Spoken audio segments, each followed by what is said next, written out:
어머니, 누가 밥이 쉰 줄 알았나요? 쉰 밥 좀 드셨다고 안 죽어요. 뭘 그리 예민하게 구세요. 저희도 어제 그 밥 먹었어요. 저희 엄마는 말도 안 하고 도와주시는데. 나는 그냥 밥이 좀 쉰 것 같다고 말했을 뿐인데 누가 너보고 뭐라고 했니? 안녕하세요. 저는 부천에 살고 있는 67살 정정희라고 합니다. 이런 이야기를 남한테 꺼내기가 처음이라 많이 망설였어요. 근데 요즘 들어 비슷한 처지에 있는 분들 얘기를 듣다 보니 저도 한번 용기를 내봐야겠다 싶었습니다. 본격적으로 이야기 시작하기 전에 구독이나 좋아요 눌러주시면 저한텐 큰 응원이 됩니다. 그리고 지금 이 영상을 어디에서 어떤 마음으로 듣고 계신지 댓글을 남겨 함께해요. 저는 남편 없이 아들 하나 키우며 살아왔어요. 정확히 말하면 아들 민호가 8살 때부터요. 남편은 교통사고로 갑자기 세상을 떠났어요. 장례식 때 아들이 아빠 사진을 보면서 아빠는 언제 돌아와? 물어봤는데 그때 가슴이 찢어지는 것 같았어요. 남편도 아프고 힘들게 떠났을 텐데 제 마음은 온통 홀로 남겨진 아들 생각뿐이었습니다. 그 후로는 제가 혼자 모든 걸 다 해냈어요. 낮에는 동네 미용실에서 머리 감기는 일을 했고 밤에는 사무실 청소 일도 했어요. 손이 거칠어지고 갈라져도 뭐 바르고 치료할 시간도 없었죠. 허리도 늘 아팠어요. 밤에 누우면 요즘 말로 쿵쿵 뛴다고 해야 할까요? 그렇게 아팠어요. 그래도 아침이면 또 일어나서 출근하고 밤에는 청소하고 그 일상이 10년이 넘게 계속됐습니다. 아들은 그런 제 모습을 보면서 자랐어요. 어릴 때부터 참 의젓했지요. 다른 아이들은 PC방 가자고 조르고 용돈 달라고 할 때 우리 아들은 엄마, 나 학교에서 장학금 받았어. 하고 자랑하면서 들어오곤 했어요. 고등학교 땐 아르바이트도 시작했어요. 편의점에서 새벽 시간에 일하면서도 공부를 게을리하지 않았죠. 그래서 그런지 대학도 잘 들어갔고 취직도 남들보다 일찍 했어요. 아들 민호가 28 되던 해였어요.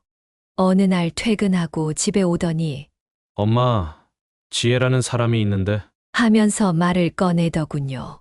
얼굴이 발그레해져서 수줍게 말하는 모습이 어찌나 사랑스럽던지.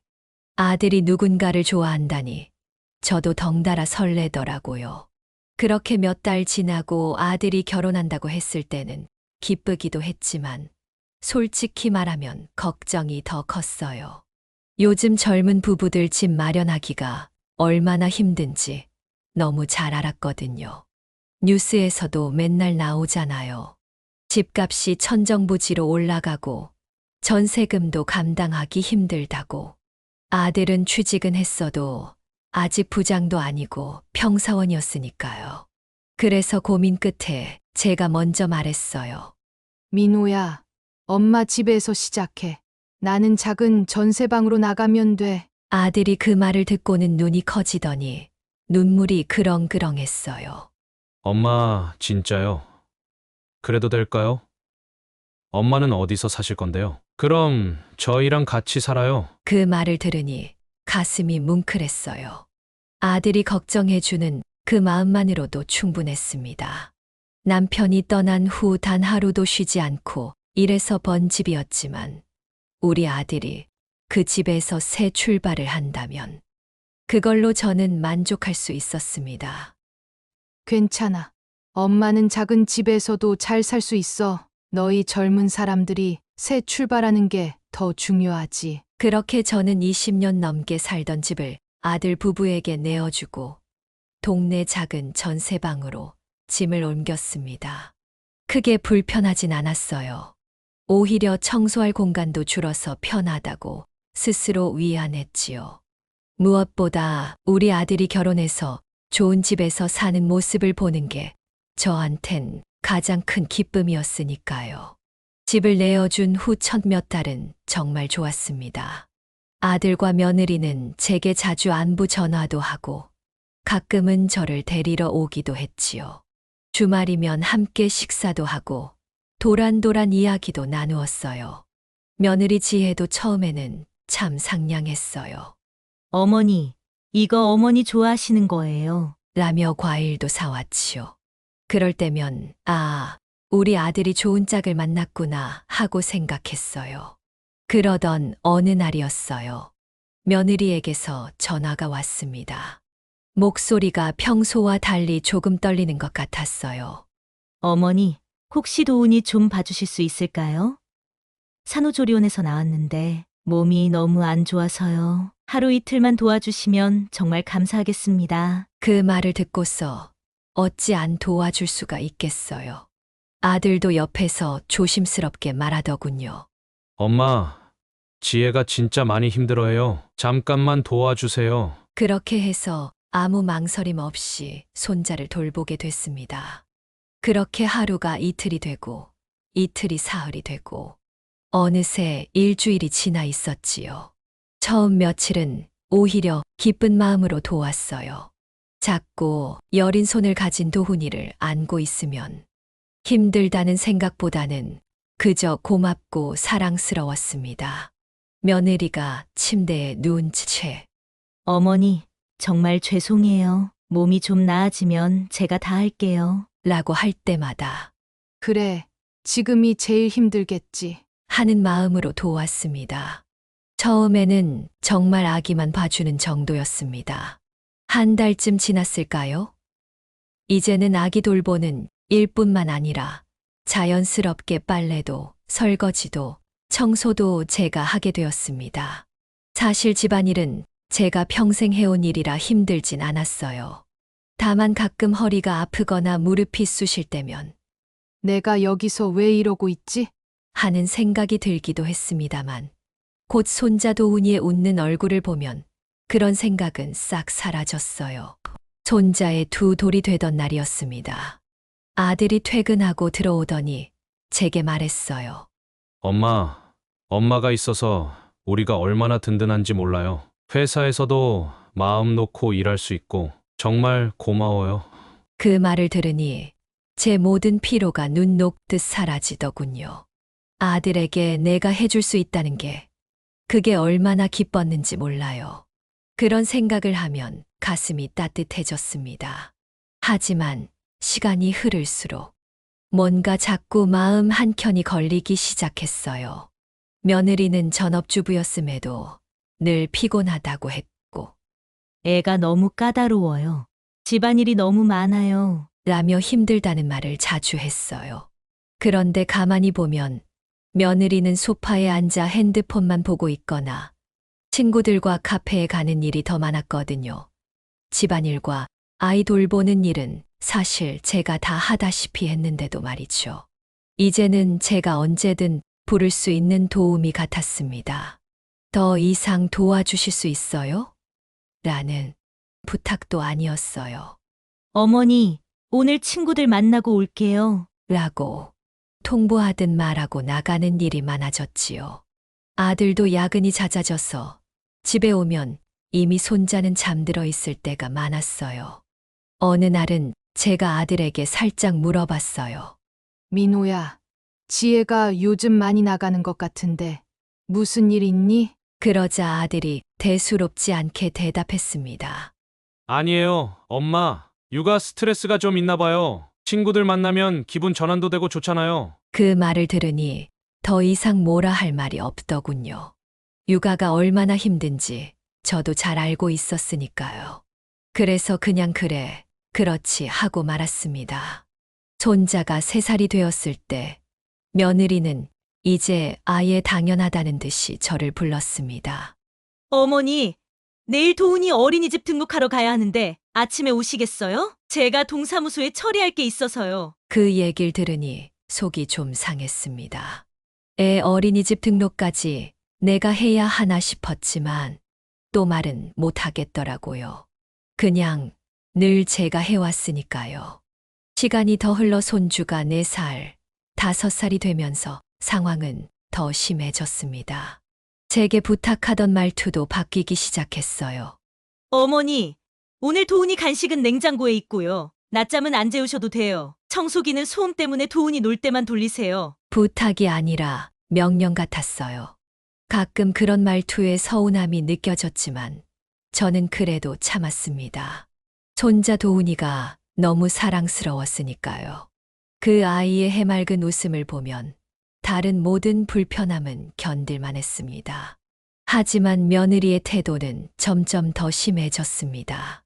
더 이상 고맙습니다라는 말도 없어졌고 제가 해놓은 일에 대해 이렇게 하시면 안 돼요. 하는 말이 늘어났지요.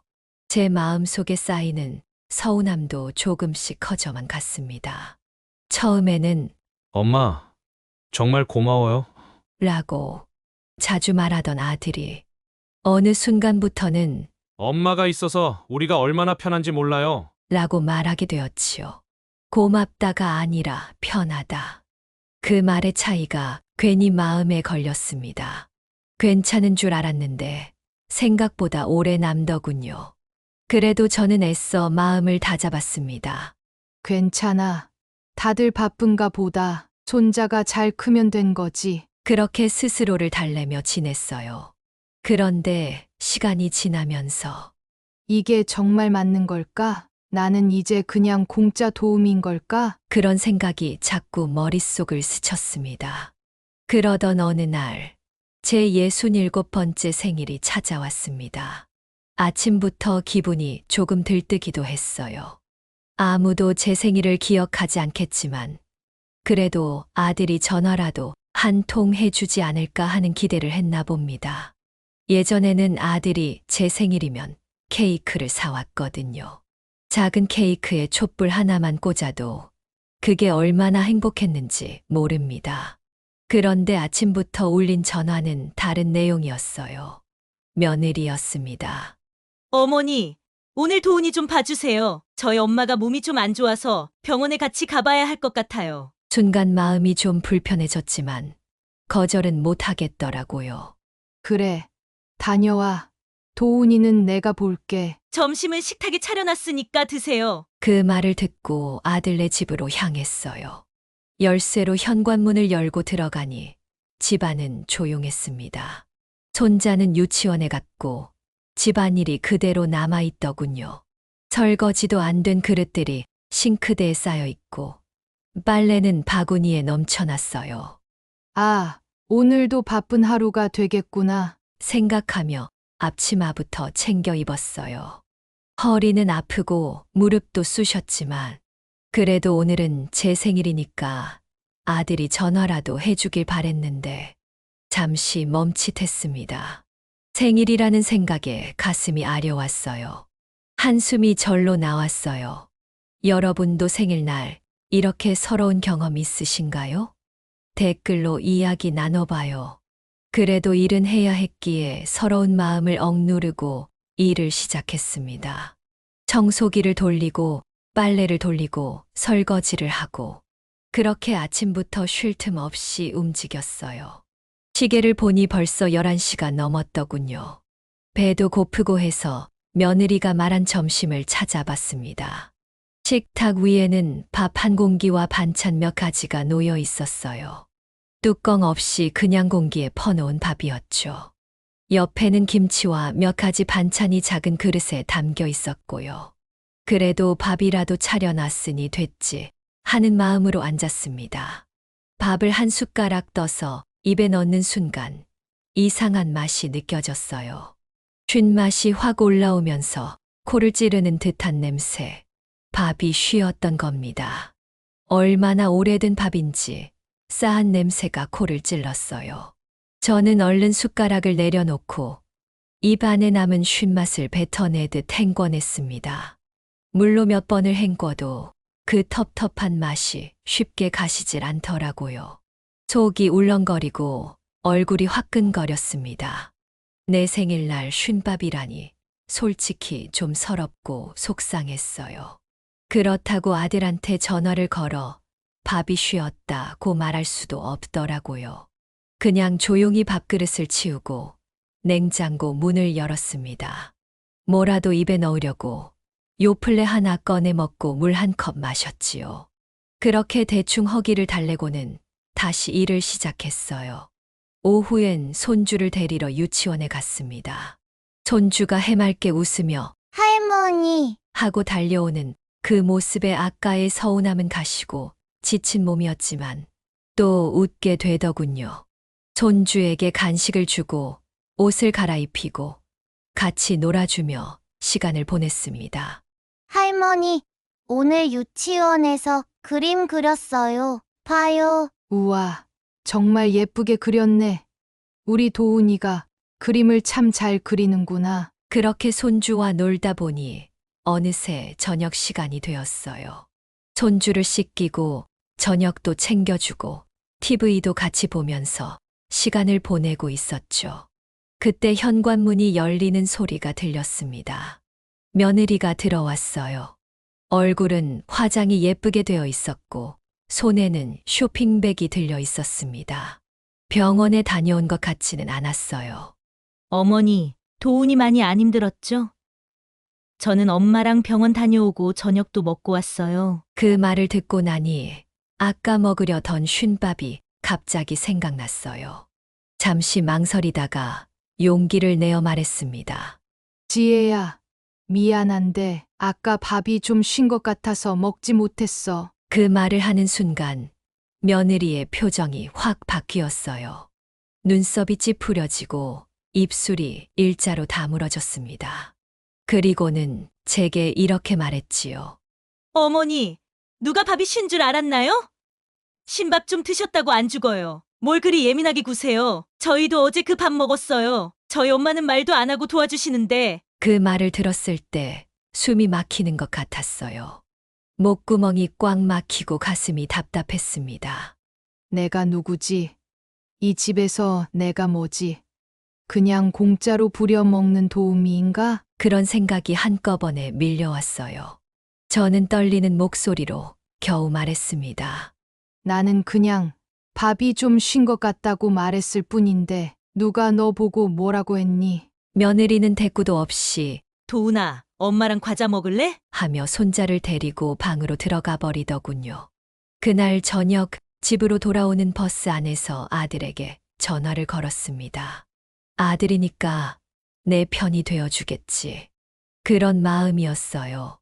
민호야, 오늘 엄마가 좀 서운했어. 밥이 쉰 것 같아서 한마디 했더니 지혜가 그런데 아들은 제 말을 듣자마자 말을 끊고 말했어요.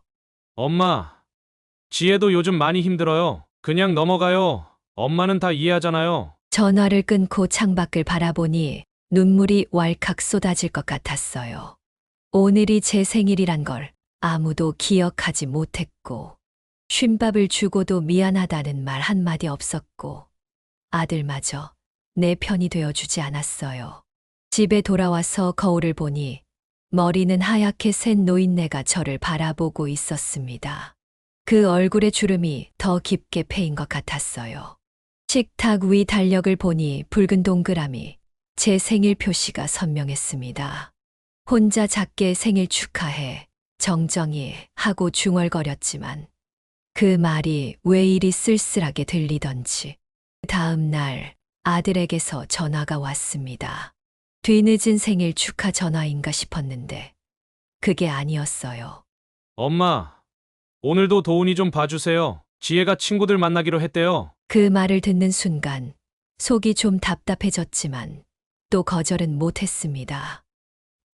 그래, 알았어. 쉰밥 사건 이후로도 저는 계속 아들네 집에 가서 손자를 돌봤습니다.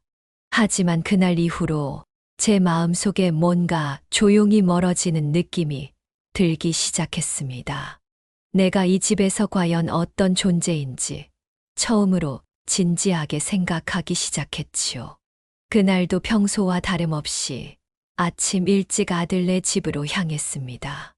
며느리는 현관문 앞에서 이미 외출 준비를 마친 상태였어요. 저를 보자마자 어머니, 늦으셨네요. 라고 말하더군요. 늦은 건 아니었는데 약속 시간보다 10분 정도 일찍 도착했거든요. 오늘 도훈이 점심은 밥솥에 밥 있고 반찬은 냉장고에 있어요. 그냥 꺼내서 챙겨두시면 돼요. 낮잠은 절대 재우지 마세요. 밤에 잠을 안 자서 큰일이에요. 며느리는 그렇게 말하고는 인사도 없이 현관문을 나갔습니다. 저는 한숨을 쉬며 앞치마를 둘렀어요. 집안은 또 엉망이었습니다. 아침 식사 그릇은 그대로 싱크대에 쌓여 있고 손주 장난감은 거실 바닥에 흩어져 있었어요. 또 청소부터 해야겠네. 몸이 좀 피곤했지만 그래도 청소기부터 돌렸습니다. 허리가 아파서 중간중간 쉬어가며 일했어요. 옛날엔 하루 종일 일해도 허리 한 번 안 아팠는데 요즘은 금방 아프네요. 나이가 드니 몸이 말을 안 듣습니다. 오후가 되어 손자를 데리러 갔어요. 해맑은 얼굴로 할머니, 하고 달려오는 모습을 보니 피로가 싹 가셨습니다. 손자를 꼭 안아주고 볼에 뽀뽀도 해줬어요. 우리 도훈이 유치원에서 뭐 했어? 재미있었어? 네. 오늘 색종이 접기 했어요. 저는 토끼 접었어요. 집에 돌아와 손자에게 간식을 주고 옷도 갈아입히고 색종이 접는 것도 도와줬어요. 그렇게 놀다 보니 시간이 금방 지나갔습니다. 손자와 놀 때가 정말 행복했어요. 비록 몸은 나이가 있어 힘들었지만 그 아이의 웃음소리를 들으면 세상 모든 피로가 사라지는 기분이었죠. 저녁 시간이 다가올 무렵 손자이에게 저녁을 먹이려고 했어요. 냉장고를 열어보니 특별한 반찬은 없었습니다. 그래도 계란찜을 해주고 김치와 함께 밥을 차려줬습니다. 손자가 밥을 먹다가 갑자기 물었어요. 할머니, 오늘 저녁에 엄마랑 아빠랑 외할머니랑 소고기 먹으러 간대요. 할머니는 안 가요? 그 말을 듣는 순간 마음속에선 뭔가 턱하고 걸린 기분이었죠. 며느리가 고기 먹으러 간다는 얘기는 하지 않았거든요. 잠시 멍해졌다가 아무렇지 않은 척 대답했습니다. 아, 그래? 할머니는 몰랐네. 아마 다른 약속이 있나 봐. 그러자 손자가 순진한 목소리로 또 말했어요. 엄마가 그랬어요. 할머니는 가족이 아니래요. 그래서 소고기 먹으러 같이 안 간대요. 그 말이 제 귀에 들어오는 순간 온몸에 힘이 빠졌어요. 마치 누가 머리를 한 대 때린 것 같았습니다. 뭔가 꾹 눌러앉은 것처럼 가슴이 답답했어요. 눈물이 나올 것 같았지만 손자 앞에서 울 수는 없었습니다. 할머니는 가족 아니에요. 손자의 순수한 질문에 어떻게 대답해야 할지 몰랐어요. 손이 떨려서 주방 수건을 꼭 쥐었습니다. 깊게 숨을 들이쉬고 최대한 밝은 목소리로 말했어요. 아니야. 도훈아, 할머니는 도훈이 할머니지. 그냥 엄마가 다른 얘기했나 보다. 손자는 더 묻지 않고 밥을 먹었지만 제 마음은 이미 무너져 내렸습니다. 할머니는 가족이 아니래요. 그 말이 계속 머릿속에서 맴돌았습니다. 어린아이는 거짓말을 잘 못하잖아요. 분명 며느리가 그렇게 말했을 거예요. 밥을 다 먹인 후 손주를 씻기고 옷을 갈아입혔습니다. 손이 계속 떨려서 단추 채우기도 힘들었어요. 머릿속은 복잡했지만 표정만큼은 밝게 유지했습니다. 아이 앞에서 슬픈 얼굴 보이기 싫었거든요. 그렇게 손주와 동화책을 읽고 있는데 현관문이 열리는 소리가 들렸어요. 며느리가 들어왔습니다. 옷에서는 고기 냄새가 났고 얼굴은 화장이 예쁘게 되어 있었어요. 며느리가 말했습니다. 어머니, 도훈이 많이 안 힘들었죠? 저는 친구들 만나고 왔어요. 저는 그 말을 듣고 입술을 깨물었어요. 친구들 만나고 왔다고. 아까 도훈이가 분명히 외할머니랑 고기 먹으러 간다고 했는데 거짓말이었습니다. 그냥 저한테 말하기 싫었던 거예요. 도훈이가 그러던데 엄마가 외할머니랑 고기 먹으러 갔다고. 그 말을 하자 며느리의 얼굴이 잠시 굳더니 곧 웃으며 말했습니다. 아, 그거요? 내일 가기로 했는데 도훈이가 오늘인 줄 알았나 보네요. 어린애라 날짜 개념이 없어서요. 거짓말이 너무 뻔했지만 더 따질 수도 없었어요. 그냥 그렇구나라고 대답하고 가방을 챙겼습니다. 집으로 돌아오는 버스 안에서 창밖을 바라보며 생각했어요. 할머니는 가족이 아니래요. 그 말이 제 가슴을 찌르고 또 찔렀습니다. 제가 그동안 뭘 한 걸까요? 집 내주고, 손자 키워주고, 청소하고, 빨래하고. 그런데도 저는 가족이 아니라고요? 집에 도착해서 불도 켜지 않고 어두운 거실에 가만히 앉아 있었어요. 텅 빈 집안에 저 혼자 앉아 있으니 더 서글펐습니다. 가족이 아니래요. 그 말이 자꾸만 귓가에 맴돌았어요. 손자 돌잔치 사진을 보면서 눈물이 났습니다. 그때는 다들 좋아했는데 언제부터 제가 가족이 아닌 사람이 되었을까요? 차라리 처음부터 그렇게 대했다면 덜 아팠을 것 같아요. 이렇게 서서히 조금씩 밀려나는 게 더 고통스러웠습니다. 그날 밤 잠을 이루지 못했어요. 새벽이 될 때까지 천장만 바라보며 생각했습니다. 이대로 계속해야 하나? 이게 맞는 건가? 하는 의문이 자꾸 들었어요. 하지만 손주를 생각을 하면 그만둘 수도 없었습니다. 손자의 웃는 얼굴이 눈에 아른거렸거든요. 며칠 후 또 전화가 왔습니다. 며느리였어요. 어머니, 이번 주말에도 도훈이 좀 봐주시겠어요? 저희가 좀 바빠서요. 평소와 같은 부탁이었고 평소처럼 저는 그래, 알았어. 라고 대답했습니다. 주말이 되어 아들네 집에 갔습니다. 그날은 날씨가 참 좋았어요. 햇볕이 창문으로 부드럽게 들어오고 하늘도 맑고 파랬습니다. 손주는 기분이 좋은지 밥도 잘 먹고 장난감도 혼자서 잘 갖고 놀았어요. 그 모습에 괜히 마음이 좀 놓이더라고요. 그래도 이런 순간들이 있어서 제가 버티는 거겠지요. 손자가 저한테 문득 물었습니다. 할머니, 오늘은 엄마 안 와요? 외할머니랑 여행 간대요. 그 말의 순간 머리가 띵했어요. 여행? 처음 듣는 얘기였습니다. 며느리는 그냥 바쁘다고만 했지. 여행 간다는 말은 전혀 없었거든요. 그래. 아빠는? 궁금해서 물어봤어요. 아빠는 회사 출장이래요. 그래서 엄마가 심심하대요. 외할머니랑 1박 2일 여행 간대요. 머릿속이 복잡해졌어요. 아들은 출장이고 며느리는 여행이라니. 그냥 바쁘다고 했는데 알고 보니 여행이었다니. 사실대로 말했어도 도와줬을 텐데 왜 거짓말을 한 걸까요? 하지만 손자 앞에서 내색할 수는 없었어요. 그래. 엄마랑 외할머니랑 재미있게 다녀오겠구나. 저녁이 되자 며느리에게서 전화가 왔습니다.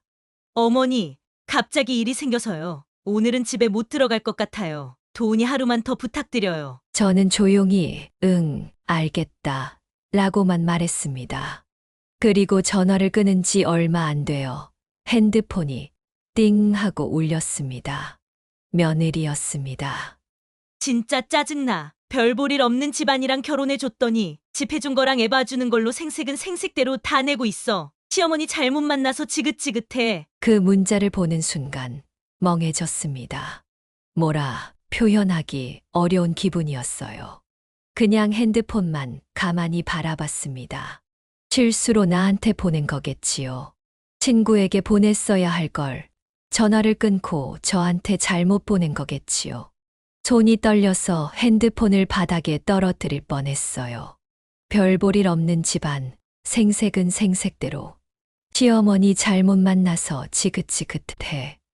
그 말들이 머릿속에서 맴돌았어요. 이 집에서 내가 무슨 말을 그렇게 했다고. 와서 하루 종일 집안일 한 기억밖에 없는데.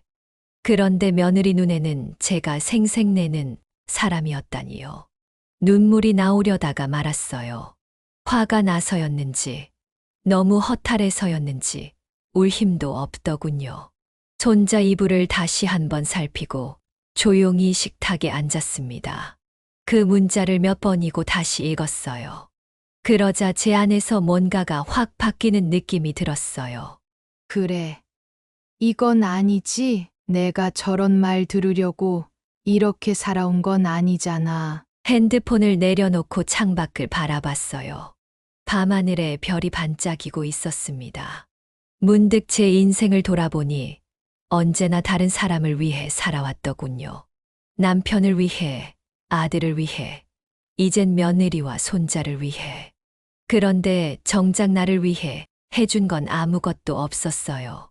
참았고, 양보했고, 또 참았지만 돌아온 건 이런 말뿐이었네요. 그날 밤, 잠들기 전 저는 큰 결심을 했습니다. 이제부터는 내 인생을 살겠다고, 남이 아닌 나를 위한 선택을 하겠다고요. 다음 날 아침 일찍 부동산을 찾았습니다. 제 명의로 되어 있던 아들네 집을 매물로 내놓았어요. 직원이 놀라서 물었어요.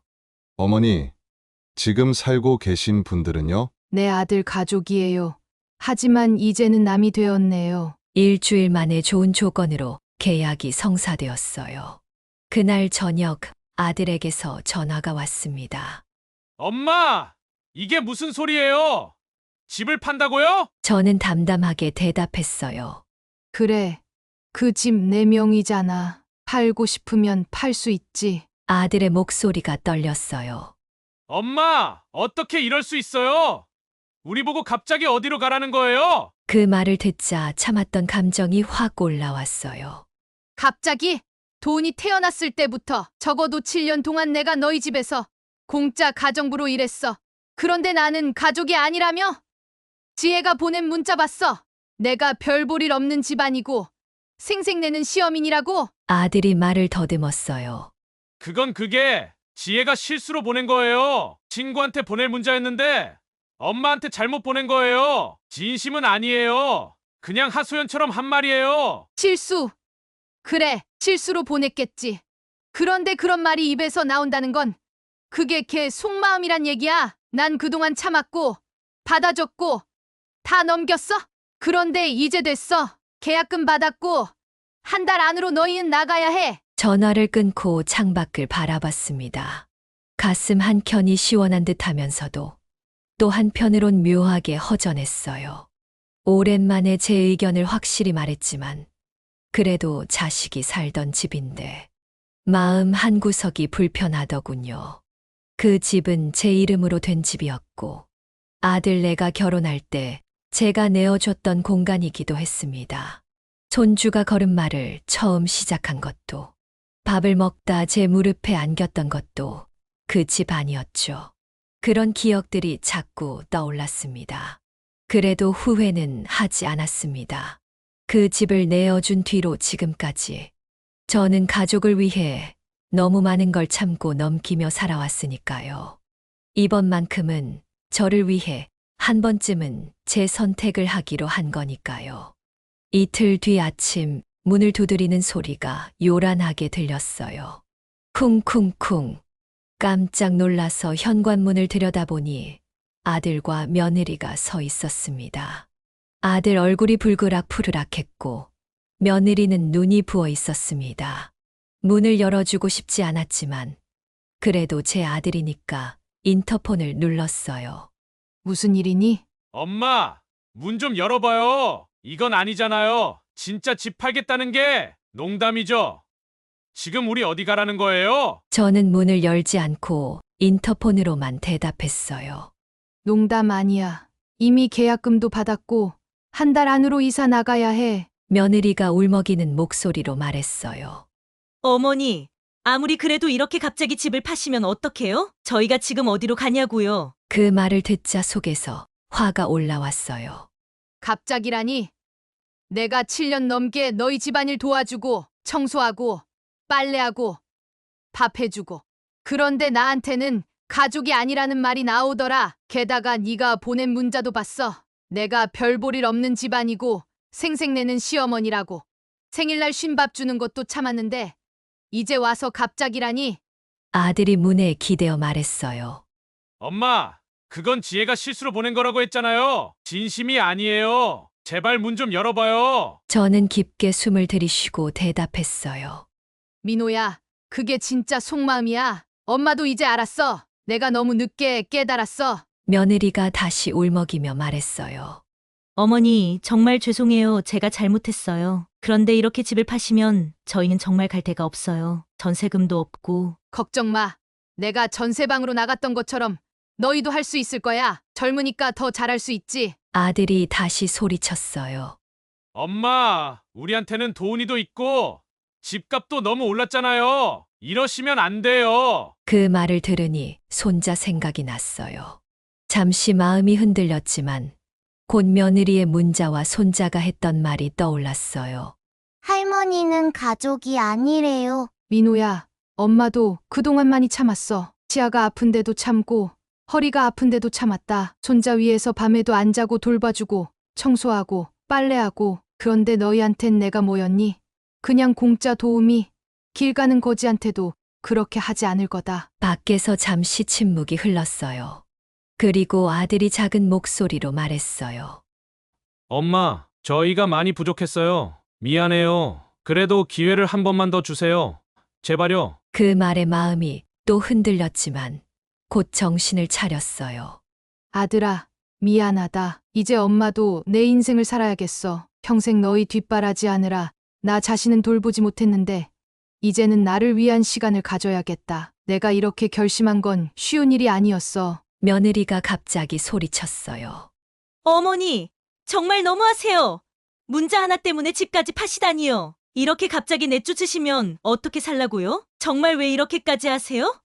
독하네요. 그 말을 듣는데 참 어이가 없더라고요. 그동안 나한테 했던 말들은 아무렇지도 않았으면서 자기들한테 불리하니까 이제 와서 독하다고 하네요. 잠시 침묵이 흘렀고 저는 조용히 말했습니다.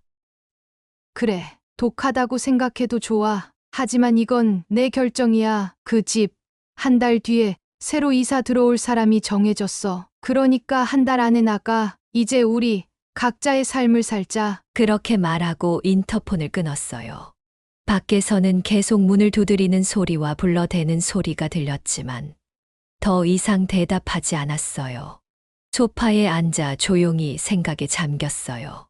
문 밖에서는 아들 부부의 발걸음 소리가 점점 멀어지고 있었습니다. 아들 내외가 떠난 후에도 한동안 움직일 수 없었어요. 마음이 무거웠지만 한편으로는 오랜만에 제 목소리를 냈다는 사실에 묘한 해방감도 느껴졌습니다. 그런데도 눈물이 자꾸 나왔어요. 아들 어릴 때 생각이 났거든요. 10살 때 아파서 밤새 간호했던 일, 중학교 입학식 날새 교복 입고 좋아하던 모습. 하지만 이제는 그 추억도 내려놓을 때가 됐어요. 제가 아들에게 독하다면 아들과 며느리는 저한테 얼마나 독했던 걸까요? 한 달 후 잔금 정산일이 되었습니다. 아침에 부동산에서 문자가 왔어요. 정정희 고객님, 잔금 모두 입금되었습니다. 오셔서 서류 확인하시면 됩니다. 제 통장에는 오랜만에 큰 돈이 들어왔습니다. 그 순간이 참 이상했어요. 억울하지도 기쁘지도 않았어요. 그냥 덤덤했습니다. 아들과 며느리가 몇 번 전화를 했지만 저는 받지 않았습니다. 이제는 그들과 더 이상 얘기하고 싶지 않았어요. 손자 생각은 가끔 났지만 그것도 시간이 지나면 괜찮아질 거라고 생각합니다. 아들네 가족이 어디로 이사 갔는지, 어떻게 지내는지, 이제는 궁금하지 않았습니다. 그동안 받았던 상처를 생각하면 거리를 두는 게 서로에게 나을 것 같았어요. 동네 시장에 갔어요. 이제 제 집이 없으니 새로 구할 집을 생각하며 기분 전환을 하고 싶었거든요. 시장 구경을 하다가 정육점 앞에 섰어요. 소고기가 진열되어 있었어요. 한참을 보다가 용기를 내어 등심 한 근을 샀습니다. 얼마나 오랜만에 고기를 사는지 스스로를 위해 사본 적은 한 번도 없었던 것 같아요. 그리고 빵집에 들러 작은 생크림 케이크도 샀어요. 아들 어릴 때는 아들 생일마다 작은 케이크라도 사줬는데 정작 제 생일에는 한 번도 케이크를 사본 적이 없더라고요. 집에 돌아와 고기를 구웠어요. 냄새가 정말 좋았습니다. 작은 상에 고기와 반찬을 차리고 앉았어요. 어느새 입가에 미소가 번졌습니다. 평생 다른 사람 밥상만 차리며 살았는데 이제야 제 밥상을 차려봅니다. 한 점 고기를 먹으며 눈을 감았어요. 정말 맛있었습니다. 아끼지 않고 천천히 다 먹었어요. 밥도 평소보다 많이 먹었습니다. 오랜만에 마음이 편안해서 그런지 밥맛이 더 좋았어요. 식사를 마치고 케이크에 촛불을 꽂았어요. 올해 제 생일은 지났지만 그래도 제 인생의 새 출발을 축하하는 마음으로 불을 붙였습니다. 생일 축하해. 정정이 고생 많았어. 이제는 너한테도 내가 필요하니까. 촛불을 끄고 케이크를 한 조각 잘라 먹었어요. 달콤한 생크림이 입안에 퍼지니 어릴 때 생각이 났어요. 어린 시절 생일에는 항상 케이크가 먹고 싶었는데 집안이 가난해서 한 번도 사 먹지 못했거든요. 그 꿈을 67살에 이루니 웃음이 나왔습니다. 다음 날 부동산에 가서 작은 아파트를 계약했어요. 남은 돈은 은행에 저축했고요. 이제 제가 살 집이니 마음에 드는 곳으로 골랐습니다. 창문으로 햇빛이 잘 들어오고 시장이 가까운 곳이었어요. 새 집으로 이사한 첫날, 빈 공간을 바라보니 마음이 설렜어요. 이 공간을 제 마음대로 꾸밀 수 있다는 생각에 행복했습니다. 작은 화분도 사고 오래된 가구 대신 새 가구도 몇 개 샀어요. 누구 눈치 볼 필요 없이 제가 좋아하는 대로요. 동네 복지관에 가보니 여러 프로그램이 있었어요. 그 중에서 수채화 교실에 등록했어요. 평생 그림 한 번 제대로 그려본 적 없었거든요. 붓을 처음 잡아보니 어색했지만 그래도 재미있었어요. 옆자리 할머니와 금방 친해져서 수업 끝나고 차도 같이 마셨고요. 집에 돌아와 거울을 보니 얼굴에 웃음기가 돌아와 있었어요. 주름은 여전했지만 눈빛이 달라진 것 같았습니다. 더 밝아 보였어요. 이제 아침에 일어나면 제일 먼저 정정이 오늘도 좋은 하루야 라고 말해요. 그리고 저녁에 잠들기 전에는 수고했어. 오늘도 잘 살았어 라고 제 자신을 다독입니다. 가끔 손주 생각이 나서 가슴이 아플 때도 있어요. 하지만 후회하지는 않습니다. 손주에게도 자존심 있는 할머니의 모습을 보여주는 게 더 나은 것 같아요. 언젠가 손주가 어른이 되어서 저를 찾아올지도 모르니까요. 그때는 제대로 된 할머니가 되어 있을 거예요. 이제는 남편 사진을 보며 이야기를 합니다. 여보, 나 이제 내 인생 살아요. 늦게 시작했지만 그래도 시작했어요. 남편이 살아 있었다면 말없이 제 옆에 앉아 잘했어. 정이야, 이젠 내 차례야. 라고 말해줬을 것 같아요. 그래요. 이제부터라도 제가 제 자신을 챙기려 합니다. 제 인생은 이렇게 다시 시작되었습니다. 오늘의 제 이야기가 마음에 드셨다면 구독과 좋아요 한번 눌러주세요. 앞으로도 여러분의 마음에 위로가 되는 이야기, 노년의 삶에 작은 힘이 되는 이야기로 자주 찾아뵙겠습니다. 알림 설정까지 해두시면 새 영상이 올라왔을 때 가장 먼저 만나보실 수 있어요. 우리 함께 걸어나가요. 외롭지 않은 노년을 위해 저는 언제나 여러분 곁에 있을게요. 오늘도 행복하세요. 감사합니다.